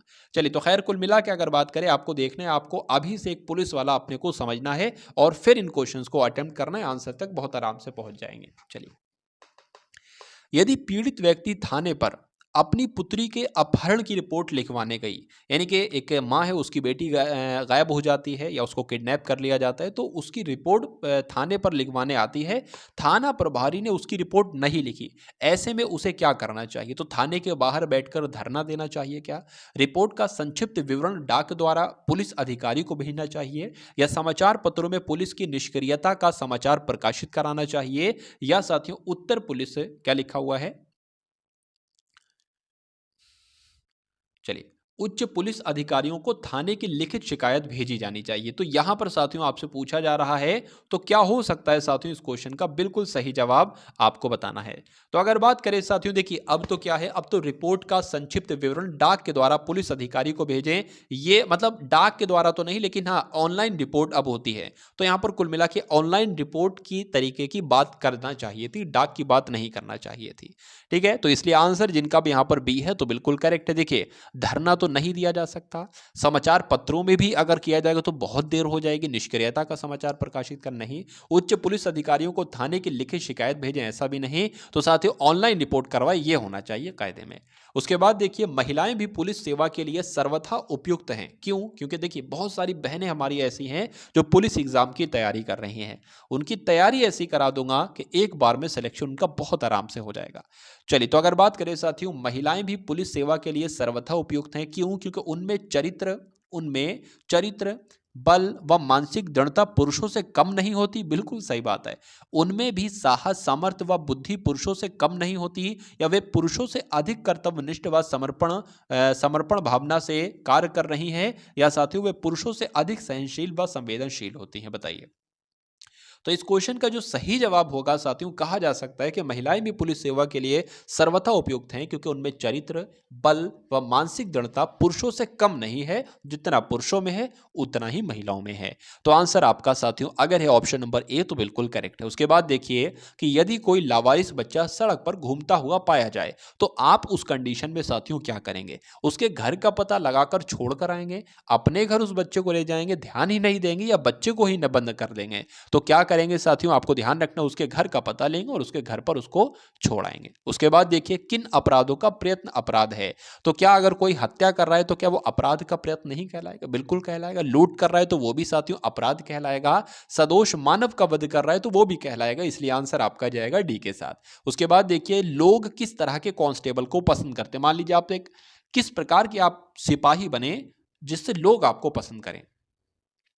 तो जो उनकी समस्या, यानी कि आप अगर उनकी समस्या को सुने तो आपको पसंद किया जाएगा, या जो आशिक मिजाज हो, अगर आप आशिक मिजाजी करें तो आपको लोग पसंद करेंगे, जो महंगे कपड़े ना पहने उनको पसंद करेंगे, जो ड्रेस में ना रहें। तो अगर बात करें, अगर साथियों आप पब्लिक की, जनता की समस्याओं को सुनते हैं, उनको सॉल्व करते हैं, तो आप एक अच्छे कांस्टेबल माने जाएंगे और लोग आपको पसंद करेंगे और लोगों के आप हीरो कहलाएंगे। उसके बाद देखिए कि पुलिस विभाग में कार्यरत कर्मचारियों को अपनी किन कमजोरियों को दूर करना चाहिए, कि जो अभी साथियों विभाग में हैं, डिपार्टमेंट में जो लोग हैं, उनको अपनी अगर बात करें किन कमजोरियों को दूर करना चाहिए, तो मानसिक दुर्बलता को दूर करना चाहिए, दबाव के सामने झुक जाना चाहिए, ठीक है, या तनावग्रस्त रहना चाहिए, या अपनी प्रशंसा व चापलूसी से प्रभावित ना होना चाहिए, बताइए। मतलब जो पुलिस विभाग में कार्यरत कर्मचारियों को अपनी किन कमजोरियों को दूर करना चाहिए, तो जो दबाव के सामने झुक जाते हैं ना, ऐसा बहुत बार देखा गया है कि कोई नेता आया, कोई नेता ने फोन करके कह दिया और उसने अपना फैसला बदल लिया। तो ये जो दबाव होता है, प्रेशर होता है, इसके सामने जो झुक जाता है वो नहीं होना चाहिए। इस कमजोरी को अगर दूर कर लेता है तो बहुत अच्छी बात साथियों हो जाती है। तो कुल मिला के साथियों 97 क्वेश्चंस आप सभी को समर्पित। उम्मीद करता हूं कि क्लास आपने बहुत एंजॉय की होगी और बहुत कुछ आपको सीखने को मिला होगा, क्योंकि मेरी आदत साथियों वो नहीं है कि 4-4 घंटे की आपको क्लास दूं और कंटेंट आपको 4 घंटे का ना दूं। मैं चाहता हूं कि और यूट्यूब वाले और यूट्यूब चैनल वाले जो पूरा पूरा घंटे में आपको जो चीज़ दे रहा है, मैं आपको 10 मिनट की वीडियो में वो कंटेंट दे दूं। ठीक है, अगर बात करें साथियों 1 घंटा या 1 घंटा 10 मिनट 15 मिनट हुए होंगे, मुझे भी कुछ नहीं पता है, लेकिन जो कंटेंट मैंने आपको दिया है वो बहुत सिलेक्टेड कंटेंट दिया है और बहुत शानदार कंटेंट मैंने आपको दिया है कि जिससे एग्जाम में आपको बहुत हेल्प मिलेगी। तो मैं उम्मीद करूंगा साथियों चैनल आपने सब्सक्राइब कर दिया होगा, कर दिया है तो वीडियो को भी एक बार लाइक कर दीजिए और एक प्यारे से कमेंट के माध्यम से मुझे बता दीजिए कि वीडियोस आपको कैसी लग रही हैं। अगर पसंद आ रही है तो वो भी बताइए, अगर कोई दिक्कत कोई परेशानी आपको क्लास में लग रही है, कोई कमी आपको क्लास में लग रही है तो वो भी बताइए, मैं सुधारने की कोशिश करूंगा। ठीक है ना। चलिए, तो अगर बात करें, क्योंकि पानी अगर बह रहा है तो वो अच्छा पानी कहलाएगा, इसलिए अगर कोई सुधार के लिए तैयार है, इंसान के अंदर ये भावना होनी चाहिए कि भाई मुझे कोई अपनी कमी बताए, मैं उसको सुधारना चाहता हूं, तो मैं भी वही उसी टाइप का इंसान हूं कि मुझे अगर आप अपनी मेरी कमी बताओगे तो मुझे अच्छा लगेगा, बुरा नहीं लगेगा, मैं उसको सुधार लूंगा, मैं ही मेरा विकास हो जाएगी तो अच्छी बात है भाई। चलिए, तो कुल मिला के साथियों एक प्यारे से कमेंट के माध्यम से बताइएगा वीडियो आपको कैसी लगे। वीडियो कम से कम 2 मित्रों को शेयर अवश्य कर दीजिएगा। तो मिलते हैं हम सभी लोग आने वाली वीडियो में। जय हिंद साथियों।